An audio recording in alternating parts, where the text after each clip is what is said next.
Welcome to the Rational Edge. Great to be here. When we think about the big defining battles of Silicon Valley, our minds usually go straight to the boardroom. Right. Expensive suits, lawyers, maybe a hostile takeover on Wall Street. Exactly. But today, I want to start with a scene that I think is just etched in pop culture history. And it doesn't take place in a boardroom. It's much wetter. I have a feeling I know exactly where you're going with this. The movie. Oh, yeah. It's that scene from The Social Network. It's pouring rain. Andrew Garfield, playing Eduardo Saverin, walks into the Facebook offices, just soaking that. Staking with rage. You can feel it. You can. He walks past all the coders, grabs the laptop, and just smashes it on a desk. He's screaming about his shares being diluted. And they were. He went from owning over 30% of this company to, what was it? Something like 0.03%. It happened in the blink of an eye. It's an incredible scene. It's all high drama, personal betrayal. It is. But here's the thing that really struck me when I was digging into the material for this deep dive. The movie plays it as this ultimate, personal knife in the back. A feud between best friends. Right. They just stopped liking each other. Yeah. But looking through the actual documents, the legal complaints, the accounting analysis, I realized something. It was colder than that. So much colder. That laptop smash, that was the result of a very specific, very calculated accounting maneuver. You're absolutely right. It's easy to get lost in the Hollywood drama, but the real weapon in that war wasn't a laptop. It was a concept called partnership accounting. And that's what we're unpacking today. We're doing a deep dive into how accounting itself was weaponized in the Facebook war.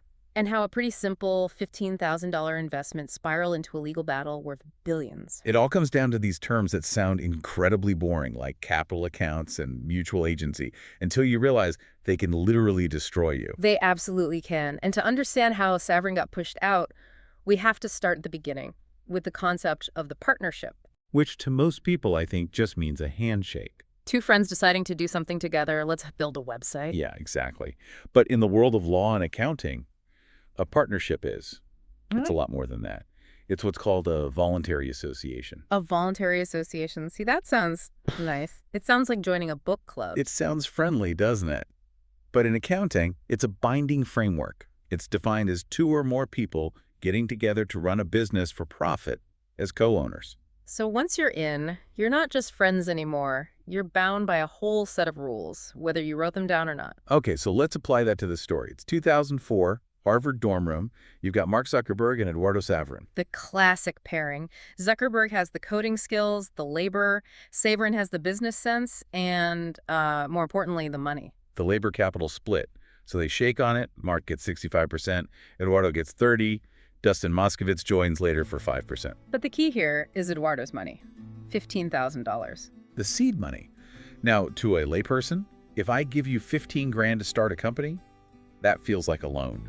I expect to be paid back. Right. But the sources are crystal clear on this.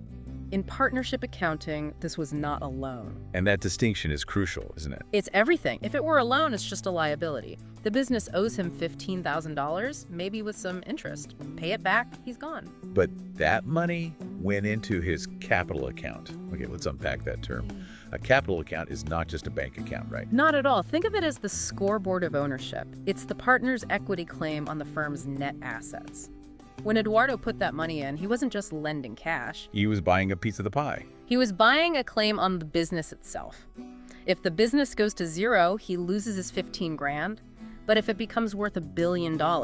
His capital account is the basis for his 30% claim on that billion. Exactly. That $15,000 was the anchor that secured his stake. So what kind of company were they, legally speaking? They'd formed a Florida LLC, a limited liability company. Now, without getting too deep in the weeds, for operational purposes, it functioned just like a general partnership. And that structure, the general partnership, that's where the disaster really started. Because everything's fine in the beginning. Honeymoon phase. Right. But then Mark moves to Palo Alto, California. He's living in a house with Moskovitz, just coding, building the thing. He's in the trenches. And the capital part of the partnership stays behind. Exactly. Eduardo stays in New York for an internship at some marketing firm. So they're breaking up, geographically at least. Geographically, and you could argue philosophically. Mark feels like Eduardo isn't committed. The sources mention he was running ads for his own side project on the Facebook site. Ah, yes. The infamous Joe Boozle. Joe Boozle. It sounds like a cartoon character. But seriously, imagine you're Zuckerberg, you're trying to build the next big thing, and your business partner is using your platform to advertise. Joe Boozle. It's not a good look. From Mark's perspective, it's a total betrayal of focus. But here was his problem. He was annoyed, sure, but he couldn't just fire him. Because he owned 30%. Because of the capital account. That's part of it, but it's also because of something much, much more dangerous in a partnership. It's a concept called mutual agency. Okay, this term jumped out at me from the reading. Mutual agency. What does that actually mean in practice? It is probably the single most important and riskiest feature of a general partnership. It means that any partner acts as an agent for the entire business. Any partner.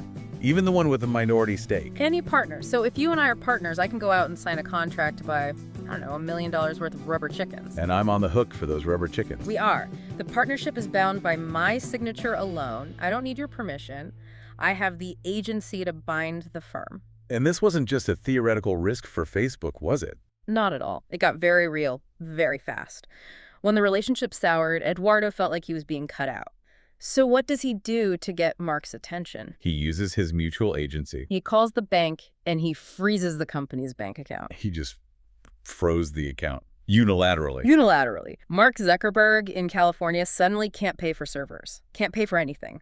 The whole operation grinds to a halt because his partner in New York pulled the emergency brake. That is, wow. So even though Mark owned 65%, Eduardo had a kill switch. That is the nuclear downside of mutual agency. In a corporation, a minority shareholder can't do that. They have rights, but not operational control like that. One unhappy partner can paralyze the whole company. So Mark is in California with his rocket ship, and his partner has just cut the fuel line. He realizes he can't run a company like this. Exactly. This is the crisis point, and this is where the accounting becomes aggressive. He knows he can't just talk his way out of it. So he decides to change the rules of the game entirely. He decides the Florida LLC, the partnership structure, is a trap. He has to get out of it. So walk us through this magic trick. How do you get rid of a partner who has a kill switch? You don't get rid of him. You overwhelm him. You perform a merger. Mark forms a brand new company, a Delaware C-Corporation. Okay, so we have the old Florida LLC and now this new empty Delaware C-Corp. Correct. And then the new Delaware Corp simply acquires the old Florida LLC. Wait, okay.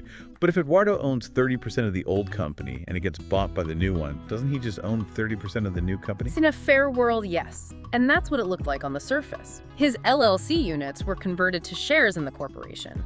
But the weapon wasn't the merger itself, it was the authorized shares. This is the dilution math. Break it down. Okay, so let's say in the old LLC there were roughly 1 million units of ownership. Eduardo has about 300,000 of them, 30%.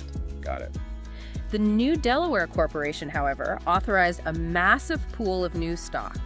They authorized 9 million new shares. 9 million. They just created them out of thin air. That's what corporations can do.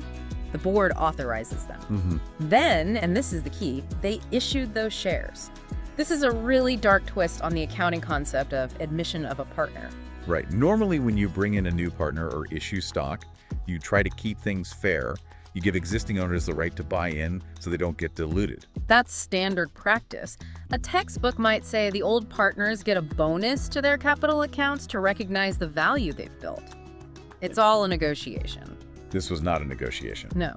The new company issued millions of new shares to Mark Zuckerberg, millions to Dustin Moskovitz, shares to Peter Thiel, the new investor, and to Eduardo Saverin they issued zero new shares. So mathematically, he still owned his original 300,000 shares. But the total number of shares just went from about 1 million to nearly 10 million. So his slice of the pie stayed the same size, but the pie itself became the size of a football stadium. And his slice was now a crumb. That's dilution. His ownership percentage just plummeted. It went from a meaningful stake to a rounding error.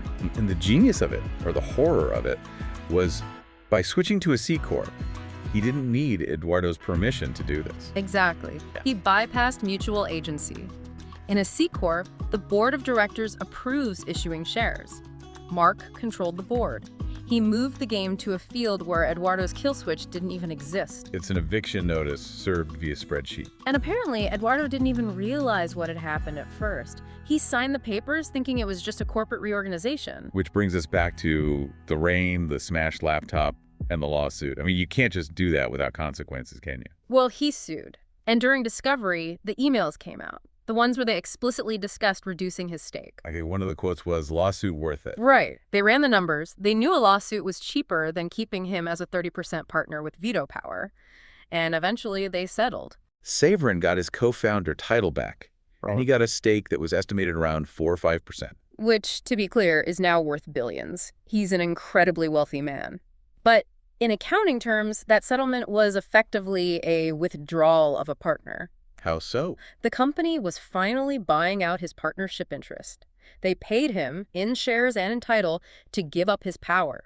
They paid him to give up his mutual agency and just become a passive shareholder. It really changes how you look at these founding stories. Yeah. The whole thing was decided by accounting. Accounting creates the rules of the road. And this brings up the biggest what if of the whole saga. What if they'd had a written partnership agreement? Exactly. A real written agreement can override these default rules. If they had sat down in that dorm room with a lawyer, Instead of just a handshake. they could have written a clause that waived mutual agency.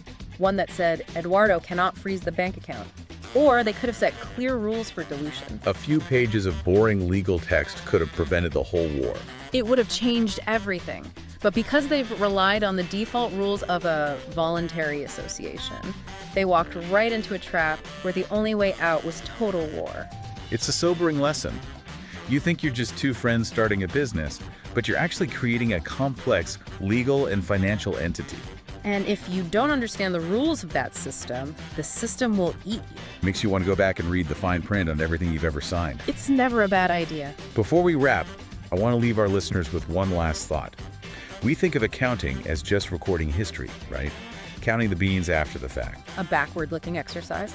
But this story proves accounting is actually about manufacturing the future. It's not just keeping score, it's designing the game. Zuckerberg didn't win with better code. He won with a better understanding of corporate structure and equity issuance. He used the ledger as a weapon. And on that cheerful note, trust your partners. And get it in writing. Always get it in writing. Thank you for listening. See you next time.